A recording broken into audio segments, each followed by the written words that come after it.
Chimpanzee family versus wolf pack.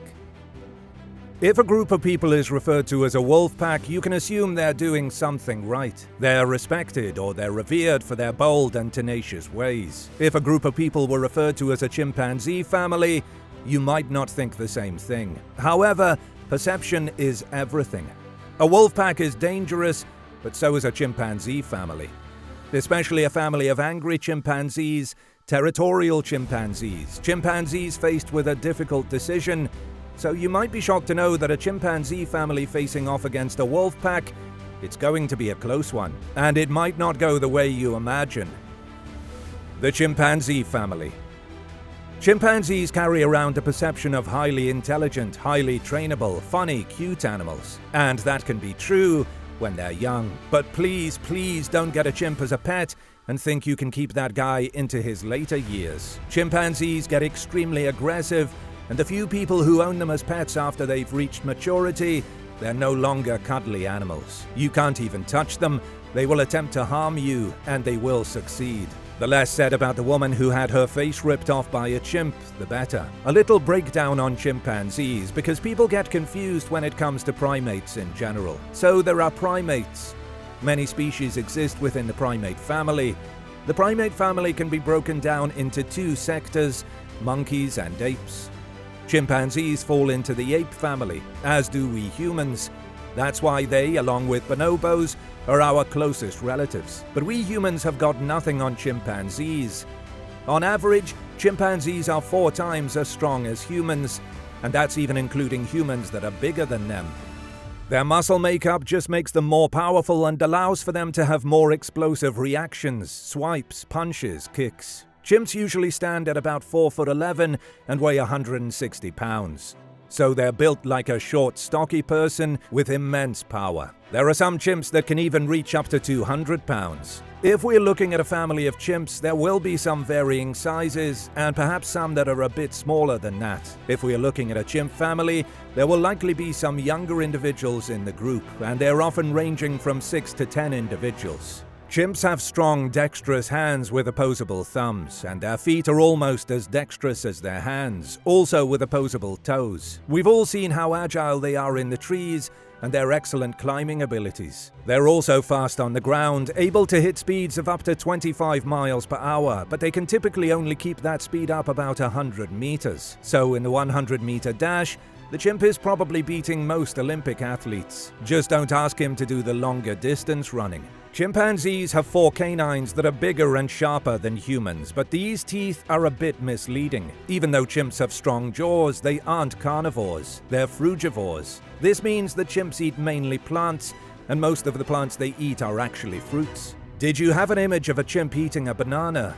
That's fairly accurate. They also enjoy mangoes, watermelon, and apples. Only about 2% of their diet consists of animals, and most of those animals are insects. In fact, chimps would be perfectly fine living the vegan lifestyle and getting by on all plants and fruits. Their teeth are much like humans' teeth, flatter and designed for things other than meat. And though their teeth aren't designed for tearing apart flesh, those strong jaws can deliver a bite force of 1300 psi, which is impressive for any animal, let alone one that's most interested in fruits.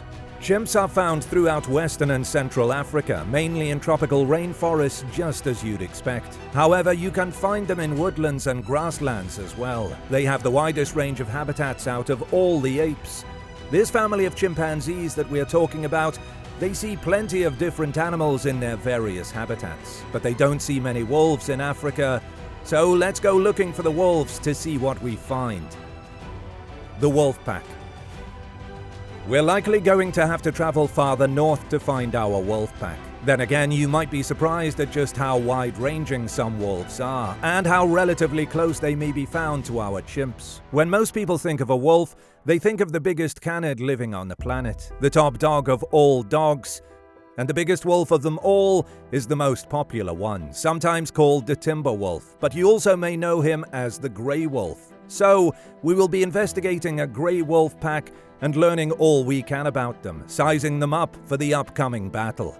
Now, for starters, grey wolves live in many different places. You won't be finding them near the chimps in Central and Western Africa.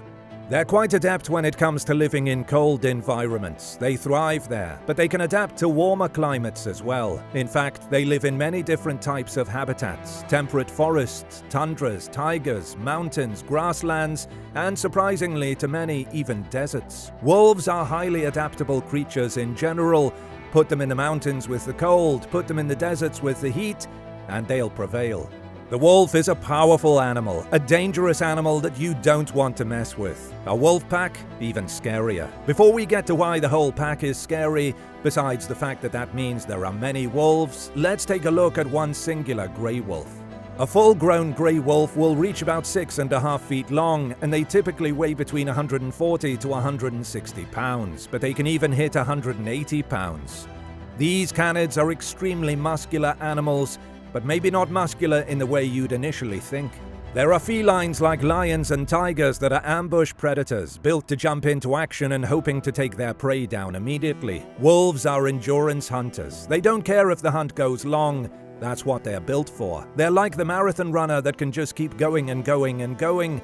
But make no mistake, if you are a deer or elk or moose, when it's time for the wolf to take you down, you feel it. Not only with that powerful body knocking you down to the ground, but also that bite force of 1200 psi. You feel those strong jaws, and you feel the sharp teeth built for sinking through flesh and breaking the thigh bone of a gigantic moose if need be. Grey wolves can hit speeds of 30 to 37 miles per hour, and they can keep that speed for short distances. But when it comes to long distances, they will drop that speed, but still keep up impressive speeds, and they will go and go and go. Grey wolves wouldn't only be competing in a 100-meter dash, they'd be participating in every running event. Their hopes are to wear down their prey, tire them out, and then take them down once they've been weakened. And anytime you see a wolf, you get scared, and then for each subsequent wolf you see, you get more scared. But it's worse than that. A pack of grey wolves is on average 6 to 7 wolves, but they're often found in packs of up to 12. And of course, in some cases, it's even more than that. But unlike chimpanzees, grey wolves are carnivores. They are hunters. In order to live, they need to hunt. That means their very survival hinges on their ability to be good hunters. Wolves have highly developed forms of communication with one another, whether by slight movements in their faces or other body movements like head tilts. They are able to communicate with one another verbally and non-verbally. They're like a unit of soldiers that have worked together for years, and the communication is for the purpose of taking down prey, or possibly even an enemy. Grey wolves are built for this kind of mayhem. Now, what happens if we put them to the test? If we introduce that pack of wolves to a family of chimpanzees, what is going to happen? The family fight. The chimpanzee family and the wolf pack have been introduced, and already they don't like one another. They both want the other group out of their way, but both groups are stubborn. Neither is budging. So the only way to resolve these issues is a battle. Now, we've looked at their sizes, and the chimps are quite comparable to the wolves. Obviously, the chimps stand upright, but their height isn't much shorter than the length of a wolf, and the two weigh similarly. However, the chimps are like strong little bodybuilders.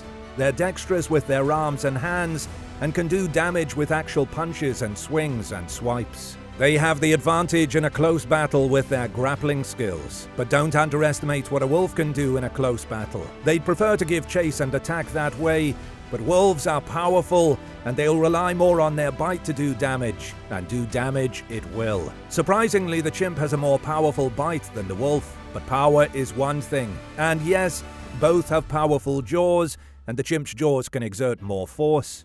But the chimp isn't an expert in using its jaws in a fight. They will do it if they have to, but it won't be their first choice of an attack. The wolf is trained for this. For centuries and centuries, wolves have been clamping down on enemies with their jaws and ripping their necks to and fro, delivering horrid damages. Don't forget, the frugivore teeth of a chimp will not inflict as much damage as the teeth of the carnivore, the wolf. The bite from the wolf will deliver fatal blows. But this fight is an interesting one, because if there are any trees in the area, if we find ourselves in the woods, advantage goes back to the chimp family. They're outstanding in the trees and can use that to their advantage. The trees will be just a hindrance to the wolves. If these chimps are able to move freely through the trees and pounce on the wolves below and inflict damage with their powerful arms and legs and bodies, that could spell game over for the wolves. But we mustn't forget, the wolves are faster. They can keep fast speeds up for longer distances. If trees aren't a factor, or if the wolves strategize and avoid the chimps in the trees, the pendulum swings back in their favor. The chimps do not want to find themselves on the ground in open fields with not much cover. The wolves will pick them apart. And lastly, and perhaps most importantly, we must remember it's a family of chimps versus a pack of wolves. If it's 1 versus 1, the chimp may have more of an advantage as he possesses more power, but that's just in a classic match of 1 against 1. If we are looking at a chimp family of half a dozen chimps, and let's say the same size wolf pack, half a dozen, the advantage goes back to the wolves. And it is a mighty advantage. Although the chimps can hold their own against an equal amount of wolves, and though chimps are highly intelligent, it's a different type of intelligence. Their intelligence is not so focused on hunting or fighting, strategizing an attack plan, none of that, because chimps don't do that. Wolves do. That is all they do. The chimps will be trying to fight and stay alive, and the wolves will be plotting. They will be putting together a plan, communicating with one another on the fly. They will probably implement strategies of ganging up on one chimp and taking him out, then redirecting their focus and energy on another chimp until the numbers dwindle down too low and the chimps have no chance. The chimp himself is a formidable opponent to the wolf, but the chimp family loses most times to the pack of wolves. They'll put up a good fight and you'll see them win occasionally, but the hard truth is they weren't built for this. Wolves were. It's exactly what wolves are built for. That's why they've been around for so long and why they continue to live successful lives in so many places in the world. They were built to hunt, and so that's just what they do.